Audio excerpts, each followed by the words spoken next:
Thank you for being here for this potentially amazing conversation. They are my two old friends, the great painter Chris Mon. They worked so hard on this show, which I will make sure that Raymond will ask him some tough questions.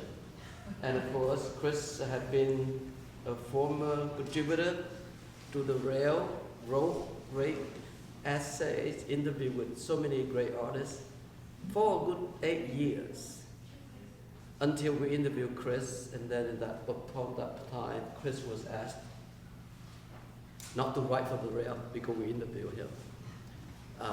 And then Raymond has been a consulting editor, the brilliant, legendary Raymond Foye.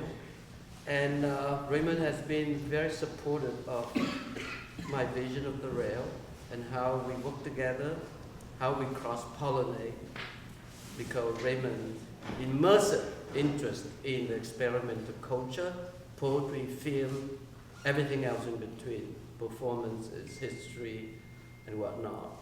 It's just so fitting for what we do, the Rail. But anyway, I read a long letter, was telling Chris upstairs, that Melville wrote in the summer, might have been in May 1831, to his friend Hawthorne. A long letter. Essentially, it's an apologetic and strange letter in that he explained why he'd been promised his friend to come for a long visit and what prevented him not to do so.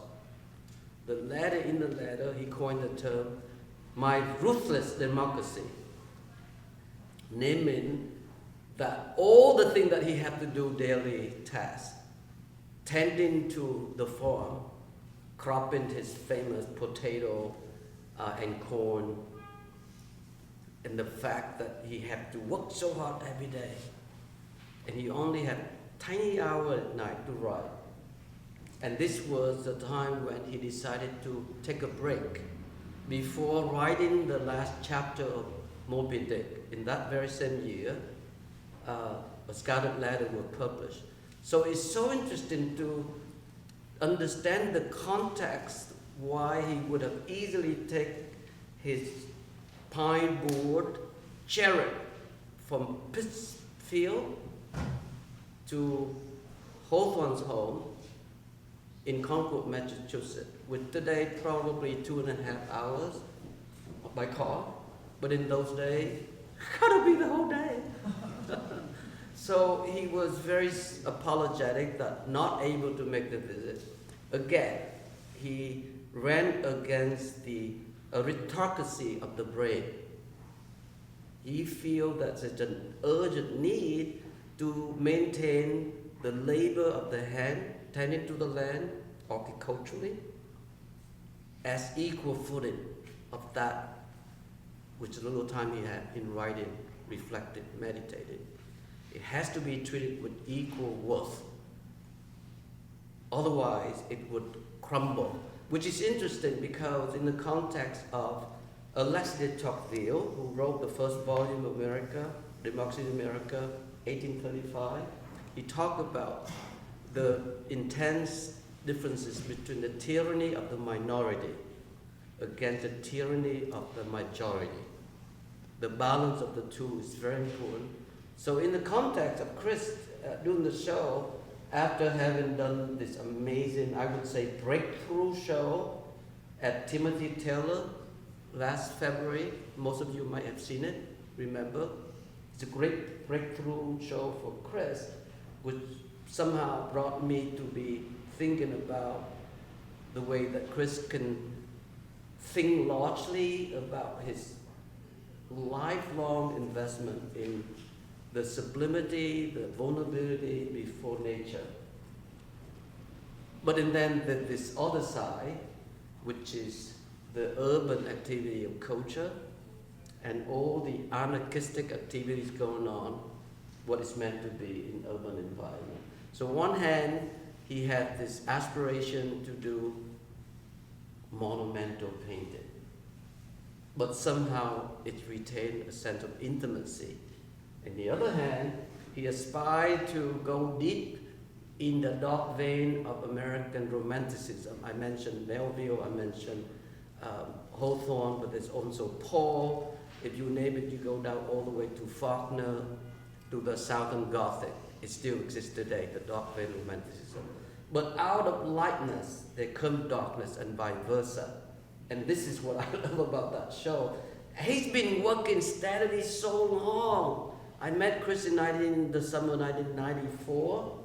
So that's a long friendship, and see testament of his cultivation of slowness of culture to be able to mediate the monumentality with intimacy and the small scale that he admires so much. We couldn't borrow the Albert Pinkham Rider because the museum collection does take a whole year. Chris just put this show together in 2 months. So, but we had Ralph Blakelock, we have Bill Jensen, we have Forrest Bass, we have Tom Oskowski, people who would somehow manage to deal with that intimacy, the compact space, with such a dense aura of monumentality. And he does the opposite. He managed to get Julie Schnabel, Ron Woodchard, and others, Joe Bradley. So there are few in between, but of course there are people who really fit the whole anarchy of spirit, which is urban. Which is Uman, even though Uman lives upstate New York, there's one park here. We can go on and go on, but the point is, it's a pleasure for me to be here, to be able to hear our friend Raymond in dialogue with Chris, and really see how much we can get out of Chris talking, because he just turned 70, he's most free, he's most liberated that I remember him. You know that term, heart-won unity, is exactly how I would describe Chris now. Heart-won unity. And with that, please welcome Chris Martin and Raymond Foye.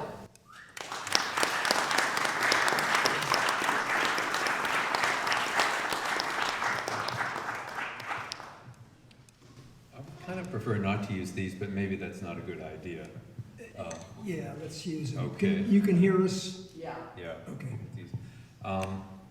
Yeah, Fong mentioned that Chris wrote for The Rail for years, and you can find all of his writings online, and they really are worth going back and looking at.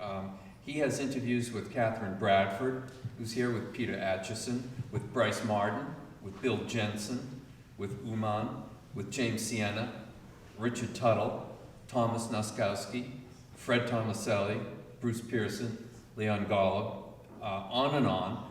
And he has brilliant essays. There's one called Everything is Finished, Nothing is Dead, an article about abstract painting. There's another one called Buddhism, Landscape, and the Absolute Truth, about abstract painting. There were writings on Albert Pinkham Ryder, on Al Jensen. So Chris is really a terrific writer, a wonderful thinker, and he's always been somebody who has been looking and thinking and talking and conversing. And I wanted to ask him to begin by reading one of my favorite, it's a concluding paragraph to an essay of his, and he's going to do that now. Hi, everyone. Well, we didn't get a Mondrian for the show. This is a piece of writing about abstraction, part of an essay. Painting can show us what is real, but a painting is not an image of truth like some road sign. When confronted with abstract paintings which contain incredible energy, we often confuse this experience of the real with the particular sign or image of the painting. Mondrian is the inventor of the neoplastic image. We may associate his severe geometry and primary colors with absolute truth or some austere theosophy. His paintings are really great, but they are not great because they look like Mondrian's. When we access the universal energy which Mondrian tapped into, we can let go of the painting as image. Mondrian developed a language to access an energy which is everywhere around us. This energy and light is the meaning of the painting. It is here always, this moment. Amen. And I think that goes back to something that Fong was talking about, which is this strain in American literature and art of transcendentalism that comes out of German Romanticism, nature philosophy, and there's always this sense of the absolute, the soul of the world, but also optics and the cosmos are very much something that is fascinating all of these writers in the 19th century, Poe in particular. And I think that's something that has always been something that you've been fascinated with, no? Very much. So I think Fong said, I mean, I've been in New York since the mid-70s, but I escaped to the Catskill Mountains often, and that's a very important ecosystem to me. And a lot of my paintings I think of as remembered or real landscapes in the Catskills. And probably a lot of the paintings in this show are some kind of landscape. That's the way I see paintings. I remember when you were looking to move up there at one point, you really wanted to go way, way up there because you wanted the night sky. You didn't want any lights or illumination around you. Yes, it's true.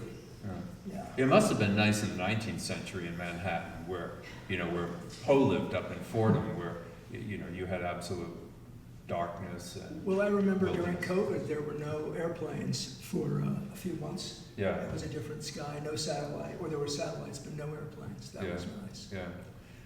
Robert Creeley always referred to the community of poets as the company, and this show seems to be about community, the company, in that way. When you look back on your career, do you think you could have done what you did without the community of fellow artists and writers? Absolutely not. And when I came to New York, I guess I had been reading Ginsberg and the Beats, and that sense of the community of true bohemia was what brought me to New York.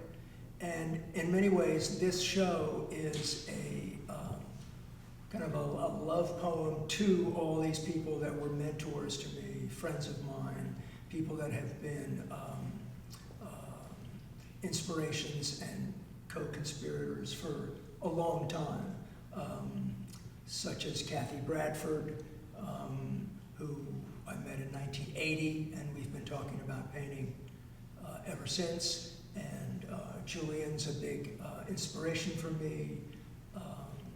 Joyce Pensado is someone that has inspired me, was a wonderful friend for many, many years. So a lot of part of this show really is, this is my community of people that I admire, and in many cases people that I really talk to and love. Peter Acheson as Peter well, Acheson, very important. I've known him since the 50s. Yeah. This is part of a series of exhibitions that the Rail has put together called Singing in Unison. And I think it's a good title, because when you're singing in a choir, you're listening to other people and you're adjusting your pitch to their voices, and there's a kind of air mix that's going on. And I think, in a way, that might be what one is doing in a community of painters as well, is it not? Very much, and I think that, I remember when Peter and I were in New York in the 70s, he was working for Mike Heitzer, and I got to know Mike and hang out with him a little bit, and that group, they were always denigrating each other. He would say, like, Smithson stole my ideas. I mean, they spent a lot of energy saying, I was the real, I'm the only one. I don't owe anything to anybody. So it was like, I went out west and I invented this, and I'm the lone cowboy kind of hero, which has its charms. But I was really shocked, because my idea was that you came to New York because there were so many people that you respected, that inspired you. And I was always interested in giving credit to naming all the people that had inspired me to do homages to all those people. And I used to write all these names of people that inspired me in my paintings, like that would somehow, give me some credibility, or I would be linked with those people. Another aspect of the company is Peter Lamborn Wilson's temporary autonomous zone, which I know is an important concept and an important figure for you, which is his way of saying that this is a community, but we're not going to make it permanent. We're going to reject the permanent. This is going to be transitory so that we can live in the moment. We're going to embrace the impermanent, and we're not going to be tied down by ideas or theories or dogma or the authority that these people attempt to gather around them. So it's kind of like a big floating crap game, the whole idea of Taz, right? Yes, I met Peter Lamborn Wilson through you, and many of you probably know the book Taz, which is written under the name Hakum Bey. And Peter was just a dear friend, an amazing guy. And I've been writing Taz in my paintings, I think, from the time that I first. So his idea was, like Woodstock was a Taz. For 4 days, they created their own world. And so that's what we can do as artists, as painters, as musicians here in New York. And I took it to mean that you could have a world that maybe, like the Summer of Love, would have lasted a year or so, and but it could also be an afternoon painting, your own temporary autonomous zone. That if I'm up in Bovina painting for an afternoon, I'm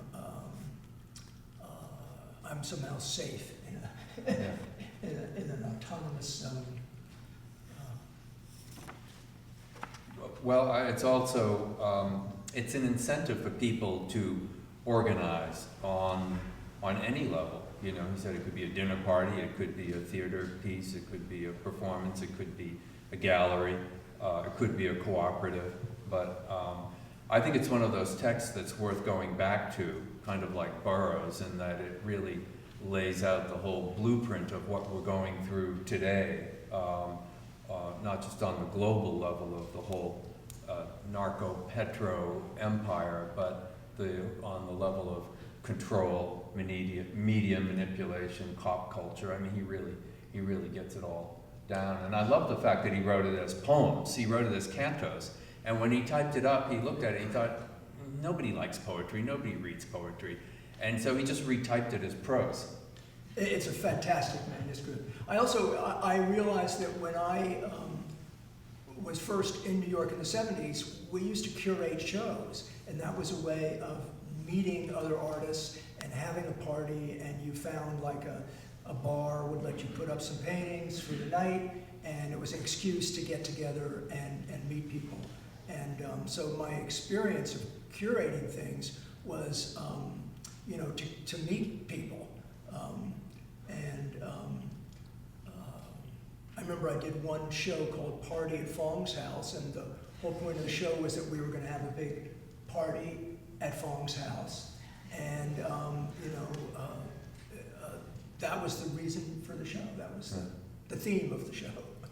Well, there's still lots of spaces and places out there to do these things. So, people just have to really have the incentive to put something together. And who cares if only 3 people come, Because the next time 9 people will come, and then 39 people will come, Exactly. and then, you're on a roll.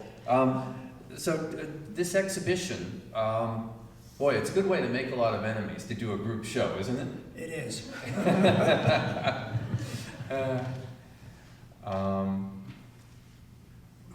I've done group shows in the past, and I always just choose the art and then come up with the justification later, the title, the text, the thesis. I certainly don't start with a thesis. It seems like you might have done something similar. Very much so. And I remember when I first reached out to people to be in the show, people would say, "Oh, what's the theme of the show?" And I would go, "I'll get back to you on that." So I realized that that's the normal way. So it really was that. It was just thinking of people whose work I love, whose work has inspired me, then thinking of somebody else. On the subway coming here tonight, I was thinking, oh, I should have put her in the show. And so it also is a situation where there was a randomness to the whole thing. There were a lot of really good people that should have been in the show, I realize. And so the whole thing was intuitive, quite disorganized. Kind of like a painting, right? Yes, the way I approach painting. Well, a theme emerges is what happens, right? Yeah, I mean, basically, if you just choose things that you really find exciting and interesting, then there's going to be some kind of theme. I remember. I also want to say, like, so Anton asked me to do this, and I said no, absolutely not, several times, and then he prevailed, and I agreed to do the show. But, you know, it's not like I did this show. I mean, I was kind of spaced out and thought, well, can we get this person? And Perry Levine, who's here, was the man that did like the 1,000 phone calls and the 10,000 emails and all of the just endless logistics of getting the work and getting it here. So, I mean, I would have no way of doing the show without him, and then all the people that, and Anton's that really worked to install things, to pick things up, so the logistics of this were insane, and I didn't do that. And it's getting harder and harder to do group shows because, I mean, I remember back in the 80s doing a group show where I'd just call Pierre Levey and say, you know, can I get a Francis Bacon triptych? Yeah, well, we have 3 here. Oh, I'll choose that Tiresias triptych, you know, and then you get an Ad Reinhardt, and then you get a Fred Tomaselli, and then you get a, you know, and you just put these shows together. You just can't get the work these days, and the galleries are so monopolistic. You know, they just don't like to share, and the only way you can really do like a group show now is to just call in your chips with the artists themselves and say, hey, you know, you gotta do this for me. And it makes it very hard for independent people to work in the art world anymore the way somebody like, you know, Diego Cortez used to work, or, right. You know, there aren't, I mean, Bob Nikas in a way is kind of the last person. He still does great like shows. that. I mean, he's the conscience of the art world for me. I mean, that guy is amazing. You know, he does like 3 group shows a year, and it's just, everyone is great. No, and it's like the effort of the whole thing, I told myself never again. But I'm very happy that this happened. And I came after about 2 weeks it was up, I came for the first time again, and I was just amazed at how much stuff there is to see here. Yeah. And I think if Anton had given us the building next door, we could have filled that as well. You know, it's fun to see all this stuff together. I like how much graffiti you put in the show, because whenever I see Chris, I always say, let me see your iPhone, because I know he's got all these photographs of graffiti that he takes because he wanders all over the city, and he's always looking at graffiti. We were in Paris last week, and he's like, did you see the graffiti coming in from the airport? And I'm like, no, actually, I was kind of looking at, I don't know, parks or something. He's always looking at graffiti, and yeah, it's an important thing for you, isn't it? It is, and it was really great to get a lot of people that would normally not be showing on 55th Street to get them uptown and see work, and to have Wombat put one of her paintings on the banner outside, Yeah. And to have so many interesting. I mean, a lot of the people that are doing great art on the street are not that interested in actually the galleries. No, they're not. Their work is seen by, you know, hundreds of thousands of people, and they have a whole community that's very strong and very serious. And but I felt the art world needs to, I'm bringing the graffiti people not because I'm trying to help them out, because I'm trying to help all the painters that I know to see, to get a sense of that work. The vitality of it. Yeah, and particularly I just happen to know a bunch of people from the ICBM crew, and there's some really great artists there. So this painting here that says "Monster Who Eats Humans" is by Lance de los Reyes, who was very famous as Rambo. And if you ever take the BQE through Brooklyn and Queens, they're less now, but there will also be all these huge billboards where Lance did sort of giant poems all over the city, and there's still Rambo graffiti around. He sadly died in his studio young. And then he was arrested and all these felonies, and so he had to stop writing Rambo, and then he was writing Viper for a while. So the last few years he did a lot of tremendous work on the street as Viper.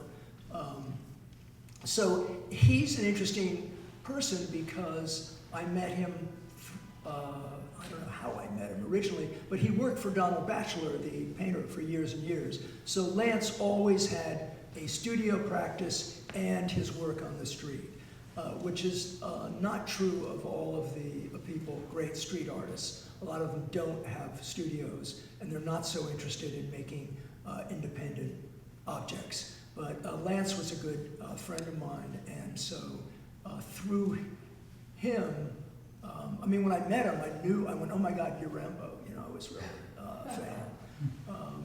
And so, interestingly, Wombat, who did the banner on the front and some drawings and paintings, was actually Lance was a real mentor for Wombat. So there is this lineage on the street very much.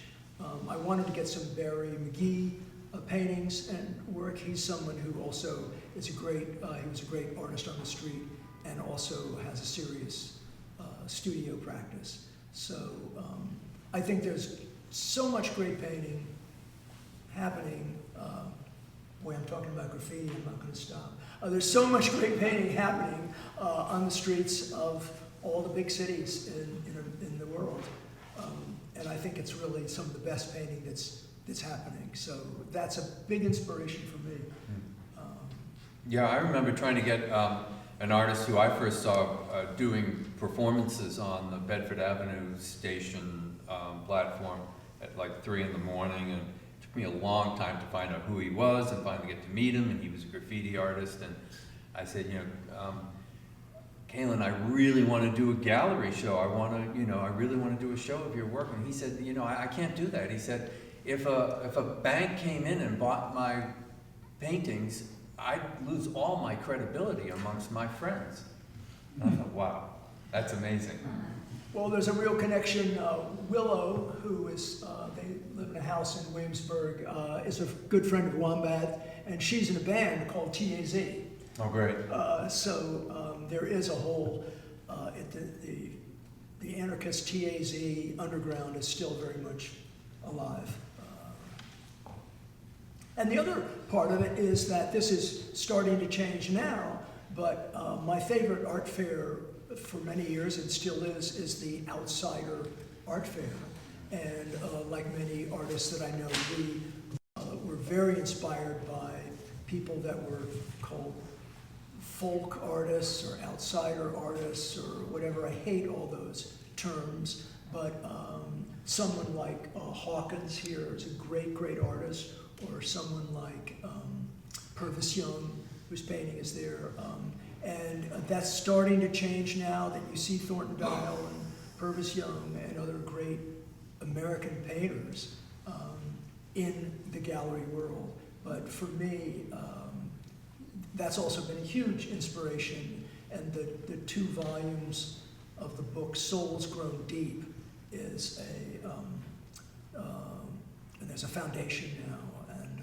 And that work is now in the National Gallery and in the Met and museums everywhere. So that's long overdue, but that's also a big inspiration for me, is those 2 worlds that are considered not the real art world somehow. Yeah, yeah. Well, it's all just a question of what you're looking at, you know? What are you looking at? And that's a personal choice. It is, but I'm always amazed. I'll talk to some painters who I really admire, and we'll be walking, you know, through the East Village at 1 in the morning. I go, look at that. And then there are painters that just don't look at graffiti. It's just not something that they think about, and that always amazes me. But for me, it's something that really sustains me. Yeah. And I go back to the studio often, just directly inspired by something that I saw on the side of a truck. You know, I don't know why MoMA doesn't have more, but I will get it. Yeah, I know. Well, we were just in Paris. Chris had a show with Catherine Bradford, and the Palais de Tokyo, there's a Rammellzee show with Futura, and then right next door is Matisse and yes, it's great. Yeah, Gabriel Munter.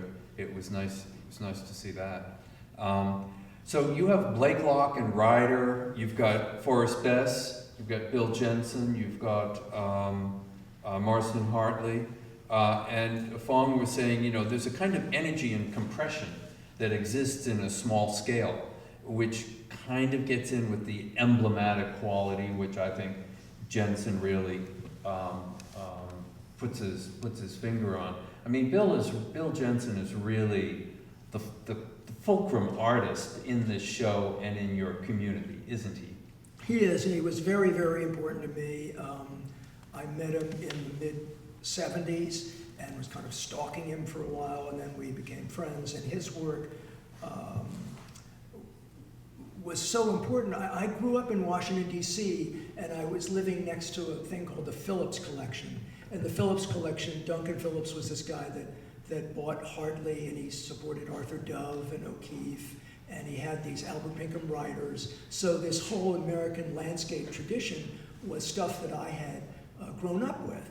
And when I came to New York, it was something that I bonded with Kathy Bradford about, because she had come from Maine, and everybody in Maine is thinking about Hartley and Avery. And so that whole tradition of American landscape, kind of mystical landscape painting. And when I met Bill, I was just, it was very electrifying.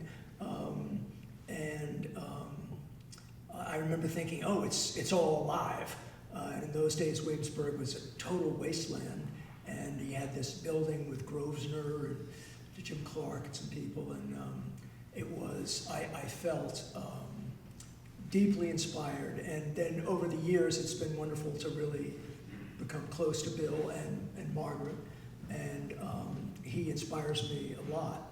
And I was always interested in making gigantic paintings, and I was interested in making little paintings. And to get that kind of, to take a little painting seriously, the way you would take a Albert Pinkham writer seriously, the way you would take like a little Van Gogh or something. So that was also something that Kathy and I talked about endlessly. But am I answering this question? Yeah, and I think Bill had a very private practice as well, right? I mean, it was almost tantric. You know, he was always exploring these very magical aspects of identity and sexuality, and you know, it was a very dark. It could be very dark. Yeah. I remember when I first visited him, he had this huge loft that only one wall was really lit up, and he had plastered one wall. And you would do a studio visit, and he would take one painting off of, there were like 30 paintings. He would take one painting, walk to the end, put it on the plaster wall where there was light, and you would sit together drinking something, and you would sit and look at this one painting for a while, in silence or talking, and then he would go take that painting off, go get one more painting and bring it. So it was this sense that you took things really seriously, that things came out of inner unconscious forces and desires. And yeah, so I love Bill. In an interview you did with him in the Rail, he has this quote that I love. He says, "The early paintings are about what happens between people." Yes. Great? Yes. Yeah. Well, it's nice to see him in this show, and I hope we get to see more of his work, because to me, he's like the de Kooning or the Twombly of our time. And, you know, it's such a shame that more people don't recognize and celebrate him for what he is while he's here. Yeah, I mean, you know, there's another man who's in the show. There's a drawing up on the third floor of a man named Jim Harrison. Jim Harrison. Who was also a kind of a guru of mine who lived in, and I remember Jim used to say, well, you know, actually a painting like this is not supposed to be seen by a lot of people. It actually has to be in a quiet place where just the cognoscenti, like, and so there's that aspect to Bill where he's aware of making something that, it's like, don't understand me too quickly. Well, that's what I mean about the tantric quality of yes, it as well. It much. has a secret and esoteric quality and superstitious. I remember once being in Rome, and Twombly had all these paintings that had come back from his retrospective at the MoMA, and he was putting them back in storage. He said to me, there's been too many eyes on them. I love that. That's exactly a Bill Jensen thing. Yeah, I mean, he had one painting there that's called Ghost, and he was working on this painting, and some turpentine dripped, and he saw this weird outline of a figure that emerged in the painting, and he said it really scared him, and he had to like put everything down, and he had to run away because something had showed up in his studio. So, I mean, you don't want to get too romantic about all this, but the point is, Bill is dealing with real. One can access all kinds of emotions and understandings when you're making a painting. Yeah, right. So yeah, Bill is a big part of this. He was my guru and my teacher for many years, and he still is. Yeah, and he doesn't have a gallery in New York City. Yeah. I've always thought of like aesthetics as being kind of a psychic territory. I mean, what would you say to that? Yeah, I hate the word aesthetics. Okay. And at the same time, I think that,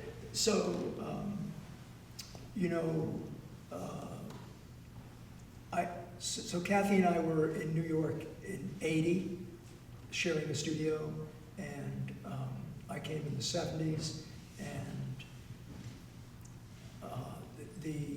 the amount of theory that was being, art forum articles about Stella for like 8 pages of like the formal aspects dissecting this thing, and the idea that art history was a railroad track, and somebody had solved this issue, and then they'd solved cubism, and now it was flatness, and then they'd gotten rid of, the idea that there was this theoretical substructure and advancement in painting was very, very strong in the art world, and things were dominated by very minimal paintings, and a lot of people were saying painting was completely dead.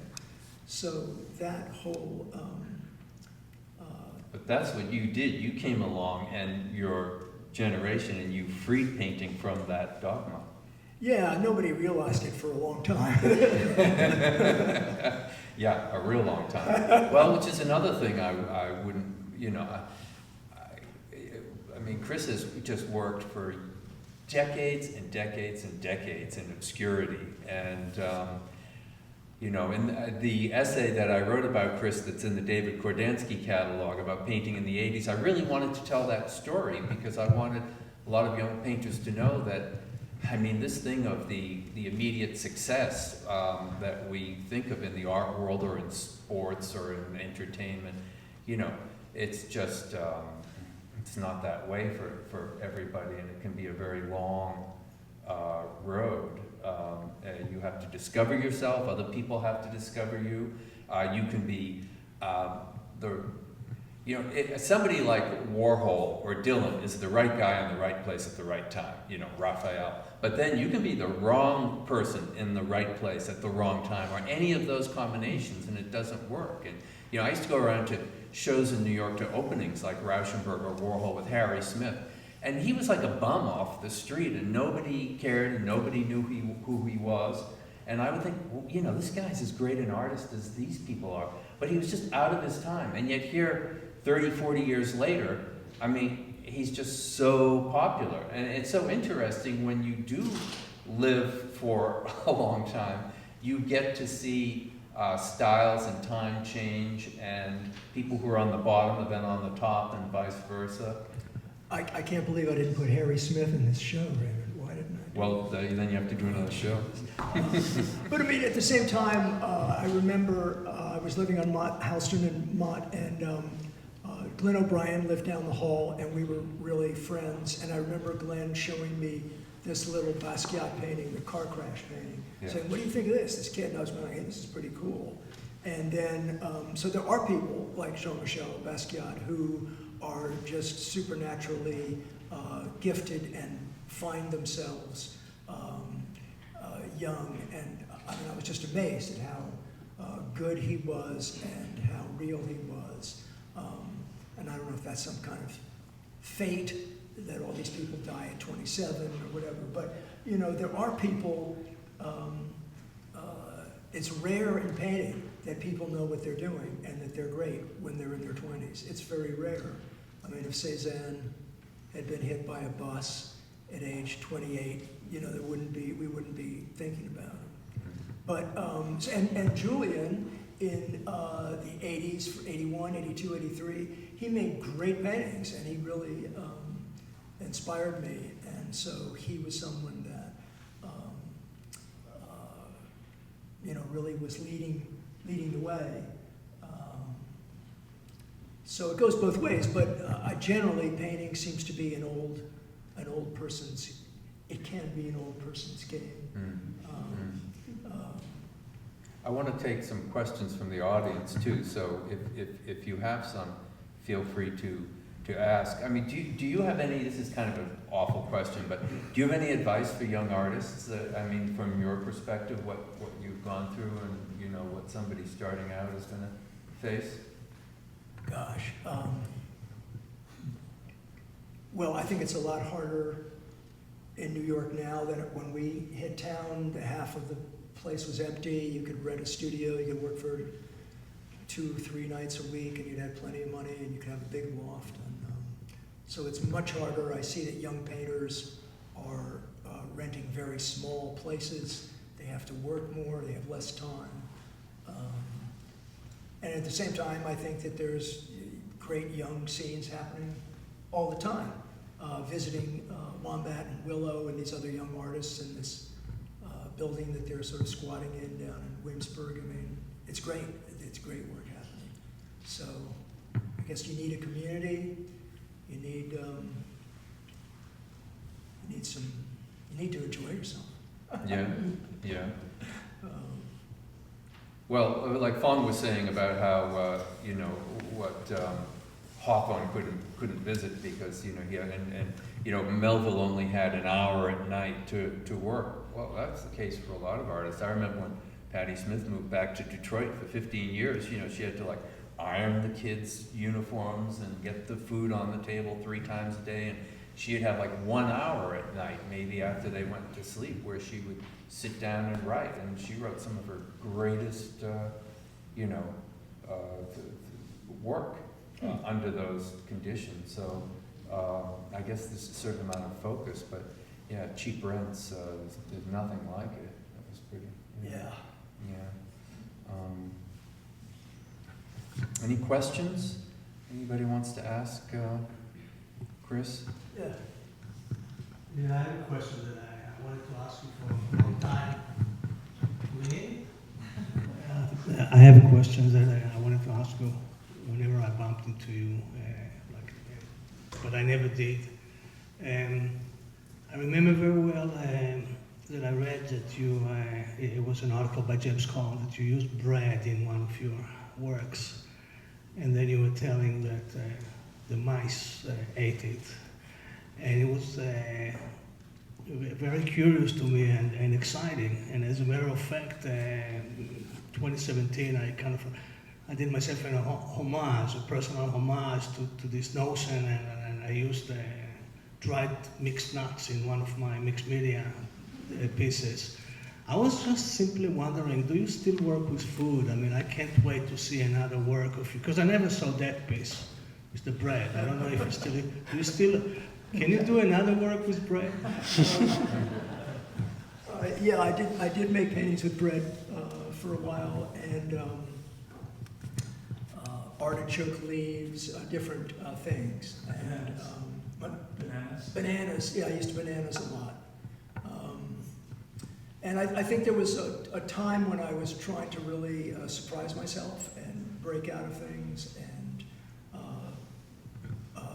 was using just different materials, all kinds of materials. And I did learn that with bread you have to really seal it up. A wonderful couple, friend of mine, they had a bread painting of mine, and after a year or so, they had they had an infestation, and they angrily went to it's a very fancy building, and they angrily went to the people saying, "Hey, there's an infestation in our building. You got to send." And the guy came and he traced it right up to the bread painting. He said, "All these things come into the bread painting." So they sealed up the bread painting, and I traded them a different painting. Yeah. I have a bread painting story too. I used to work for Francesco Clemente. One summer I got this panicked call from Circa Hayes Warehouse, which was a really posh storage place, and there was an infestation of like lice. It was really disgusting, and it was pouring out from under the door. He had made a painting on pizza dough, really big painting, and yeah, it was being eaten, and we had to move it out, and everybody else on the floor, they had to open the doors and clean out there, and the storage space next to Francesco's was Bruce Springsteen's storage space. And I'm walking by and I look in, and you know, there's like framed posters, you know, and then the next room is like Motherwell's, and then the next room, it was pretty funny, like, well, okay. I mean, the reason, I remember when I first put bread on a painting, and I took a brush with oil, and I was painting across Wonder Bread, which isn't really bread, but seeing the brush go into the paint, go into the bread, and it's a moment when you don't know how to paint, and it's very fresh. You're going like, oh, this is so weird to see this. So the idea of using new materials was the idea of putting oneself in a situation where, on the one hand, you don't know what you're doing, and on the other hand, you really pay attention because of that. So you can discover something new when you're in a situation you don't know. One thing I see throughout this show, well, two things, energy and materiality. Yeah, and I think, you know, I'm just a sucker for real painterly painting, so... This thing, my God, look at that raw job, you know? I mean, it's just all of it. And so I think that's something very... I look at paintings, I go up to paintings. One of my first jobs at the Guggenheim was at the guard at the Guggenheim Museum, and I used to touch all the paintings. It was great to see what's the surface of a Mondrian was like. You know? But I think that, you know, there are a lot of really interesting artists that are not interested in this real tactile. But they're not the people that I'm in love with.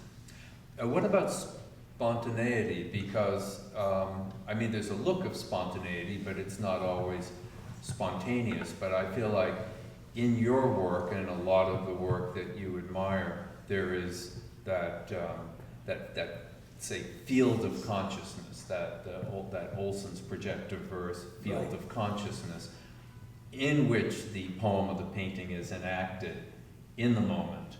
And that can be a bit of a fiction, but basically you're looking, and being spontaneous is doing something in the moment that you have never done before and you're not going to do again. Right, and I think there's a Ginsberg quote about discovering what you want to say in the act of saying it. Or I'd like to think about what the body knows. You know, what's the energy when you're actually, I find that when I'm painting well, I know that I'm alert. There's a different kind of coordination, there's a different kind of energy that happens, and I'm discovering a painting sort of in the act. I'm really there. And so that's what the body knows. And then at other times I'm thinking to myself, oh, I should really change this background. But as I'm going to do it, I'm not that interested in it. The body isn't there. So I look for that in my own work and in a lot of the paintings that are here. I mean, I wanted a de Kooning for the show. I wanted a Picasso from like the early 40s. I wanted an Alba Pinkham Ryder. But, you know, next time. Yeah. Yeah.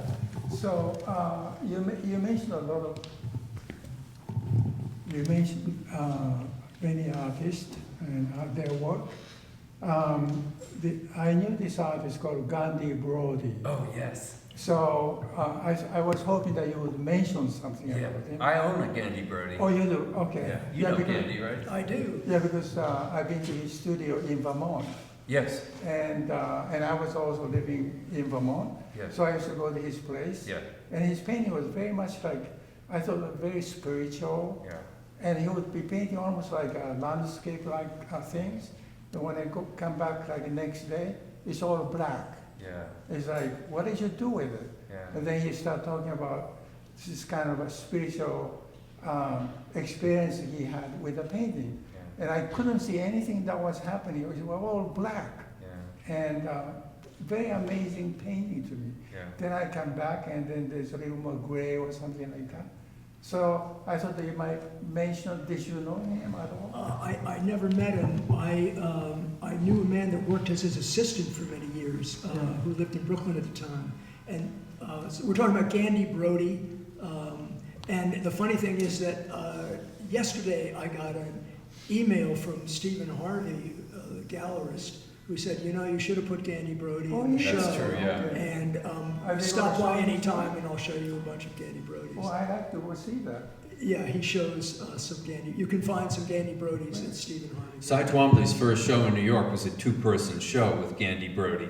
So I was a huge fan of Gandhi Brody's. So and what he was is, a big influence. what is his place in the American history? His Well, position? I mean, he died young. Right, people's places in American history are always changing. Yeah. He's waiting to be rediscovered.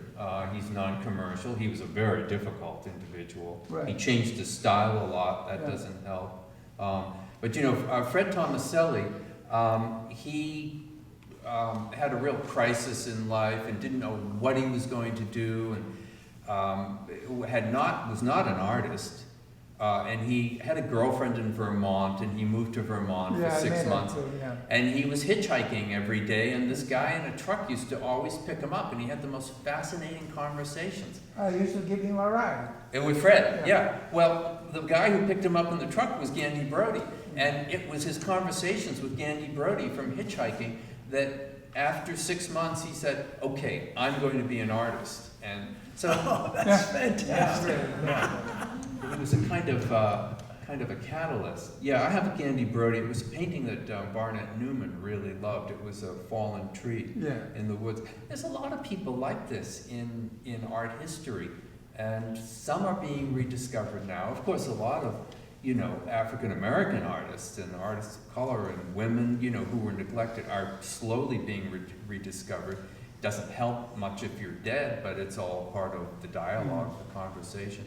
It's very mysterious as to why somebody is successful and why somebody else isn't. Mm. Mm. Yeah, first, I remember when you were putting the show together, you told me you wanted to put a painting by an elephant in the show. And I took that not as a joke, but there's a characteristic that I've always noticed that you have, which is you're dead set on breaking the orthodoxy of a painting. And I mean, after a while, people who painted know how to make a painting. And I think that that can be deadly in the sense that you don't really discover anything. Right. So, I mean, I know that Walter Robinson, you know, who made the show in the honor of Walter, was playing with AI in the latter part of his life and experimenting. And I know that David Hockney did some beautiful things on an iPad. And I just wonder how you think about younger people who are coming up in more of a digital age than we did in an analog age. And the hand is always visible in the work of people that you chose for the show. And I just wonder how you think about, you know, technology, materials as a means to breaking the orthodoxy of painting. Yeah, I mean, I just happen to be in love with painting. It's a really ancient, crude technology.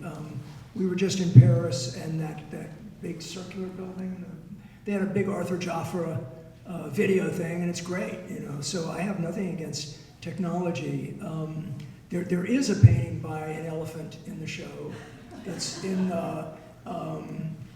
there were a bunch of elephants that were unemployed in Thailand and Burma when the teak industry was shrinking, and they had all these elephants that had no job, were unemployed elephants, and so they thought that they would raise money by having the elephants make paintings, and you buy paintings, and that helped support this refuge for unemployed elephants. And I actually have a really good painting, and apparently it was a very hot elephant, Sri Siam. I have his biography in the back of the thing, and it's pretty good. You know, I'm not trying to mock anybody. It's actually a pretty good painting. I mean, Brian Balat, who's in this show, has devoted a lot of his life to this foundation for children's art. It was in the 40s in America when this woman for the first time was saying, I'm going to collect all this art of children. I'm actually going to pay attention to it. And she amassed this first big collection of children's art, and they started analyzing age, you know, all this stuff. And so, you know, my daughters, they had a huge influence on me to see their paintings. And I remember feeling at a certain point that I was the third best artist in the house, because Meredith was about 9 and Christina was 6, and they would come over and, you know, we'd all paint together, and they would make wonderful paintings. And about 15 minutes, they go like, okay, Dad, let's go. I'm trying to start a painting. So yeah, I think that I'm interested in something exciting wherever I find it. But that's about energy, but this is where one does have to speak to theory, because you do need theory in painting if you're going to carry it to the next place. I mean, they taught chimpanzees to paint as a kind of gimmick at one point, but they had to take the painting away at a certain point, because they kept painting and painting, and then they tore the painting up, and then they ate it. And so, you know, you at a certain point you had to get the painting. Yeah, you had to get the painting away from them. Or, you know, a 5-year-old can make a great work, but then they're 6 or they're 7. So just to dovetail off of that, I know, Chris, you worked in HIV and AIDS at an AIDS day treatment program for a number of years, and working with people who were non-art, who thought of themselves as non-artists. I noticed that also you've spoken before about glitter and the use of glitter. And I know from working in an AIDS day treatment program myself that glitter was a commodity, that it was something that everybody wanted to use as a material. Yeah. Is that something that Well, also Brett De Palma, ladies and gentlemen, and we both worked. I worked for 16 years as an art therapist with men and women living with AIDS and mental illness and a lot of other things. And one thing I think that we both quickly discovered is that all these artists that were they didn't think of themselves as artists, but they were great, and they were often making incredibly raw, really emotional, remarkable works of art. And I remember early on, someone would make a painting that, you know, a 40-year-old woman, and she knew she wasn't an artist. And first I would go like, this is great. And the woman would look up like, what, is Chris hustling me? What's going on? Because she knows she's an artist. So that I would see somebody's painting, which was amazing. I learned to say, hey, that's really interesting. Do you want to make some more? But I would be thinking to myself, oh my God, you know, what's my problem? I go home and these people are making such direct, emotional, serious expressions. And so that was a big influence, I think, on both of us. what was the question? But doesn't this speak to the issue of self-consciousness as an artist, or self-awareness? Like originally you're working out of an impulsive, maybe it's erotic energy or anger, or but you're not thinking much about it, and at a certain Lots of point, erotic energy. Yeah. Eros. I mean, I knew a guy in New Haven who wanted to get to his unconscious, and he would set his alarm for like 3 o'clock in the morning, and he would wake himself up, and he had his drawing thing right there, so he would go, and he would wake himself up, and go, oh my God, and make some paintings. And they weren't bad. But I've certainly tried painting on every kind of, lots of coffee or various drugs. But the desire is not to just be unconscious. I can't be unconscious. I have a house full of books about painting. So I'm not trying to lobotomize myself when I paint. And we always have some kind of a conceptual matrix that somehow gets you to start writing something. So we're not trying to be unconscious as a way of getting to something higher, but I want it all. I want, And you take inspiration where you can find it. And you take inspiration where you can find it. And I think that, when I was younger, and Kathy and I used to, go to shows together, and we would analyze. We would come out of some show and we would talk for an hour and a half, like, what was the best painting? What was this? Why was that? Was it, And that's important. But I find lately, I'm not so interested in analyzing why I don't like something or why I think that's not so good, whatever. Now I'm just I want to be inspired. So if I go to a show where I come away and I'm excited, then that's what I want. I just want the excitement. I want to feel the love and go home and go like, oh, it's possible. I got to get back to work. That's what I'm looking for. And in a way, that's what I'm responding to in all the work in this show, is like, I love this thing. And that's why there's no theme to the show where I can give you the conceptual reason for this. I guess the last thing I would say about this show is that it's kind of an homage to New York and New York painting, isn't it? It This is. place where we live. Rose Wiley is here, and it's great Germans, but it's New York painting. Yeah. All right, anybody else want to? Yes.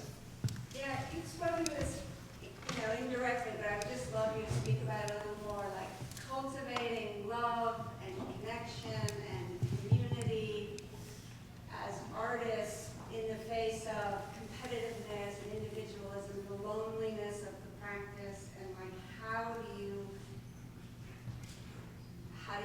make more love in the art world? Well, I remember when I was first in New York, I knew a lot of musicians, and I really envied the musicians because they would all go, they would work together, they would jam, they would go to hear music together, and there was this sense that you would actually be doing your art in front of a bunch of crazy, jumping, beer-drinking comrades, and painters were sort of going off by ourselves. And then, so the openings and all of that become really important because you're walking into a room by yourself, which can be pretty tough. And you gotta have the community, and it's like they're people. I love that. I've never heard that story of Fred Tomaselli becoming an artist because the guy he was getting rides with in the truck just inspired him. So that's it. It's like this. So we do that for each other. We can inspire each other. We can be mirrors for each other. And I know that for Kathy and I, for many years, it would be we weren't showing, but I could go home and go like, well, Kathy thinks I'm a real painter, and Bill Jensen thinks I'm a real painter. So I exist, kind of thing. Yeah, love. It's all. Well, this is what the Rail's about. This is what the Brooklyn Rail is about, is, people doing things, getting friends together. I mean, tomorrow morning I'm flying out to San Francisco, and my friend Tate Swindle and I, we're doing a 3-day centenary celebration of this great jazz poet Bob Kaufman. His 100th birthday is on Saturday. And, you know, we found a gallery, we found a jazz club, we found 3 or 4 places and called some people up and, you know, borrow a video projector and, you know, you just put it together. And everybody has to do that. And so it's a time where, you know, activism and community organizing in the art world has to come back together. And you got to do it, you know, and this thing of like, doing it on Instagram or doing it on Facebook, that's fine for communicating and getting the word out, but that's not doing it. So everybody's got to, you know, and I'd like to see more theater, like underground theater or theater on the street, or, you know, I mean, it's certainly time to have a good production of Ubuwa, and or just do what the Living Theater used to do, you know, set up anywhere. And, you know, so we need more like kind of guerrilla action, more samizat kind of, and yeah, posters. So the party is in San Francisco. Everybody's invited. 2 days from now. A happy birthday, Bob. Happy birthday, Bob. And, yeah, and thank you for putting him in your paintings. I appreciate that. Okay. Good enough? We should have hired a band. Yeah. Damn.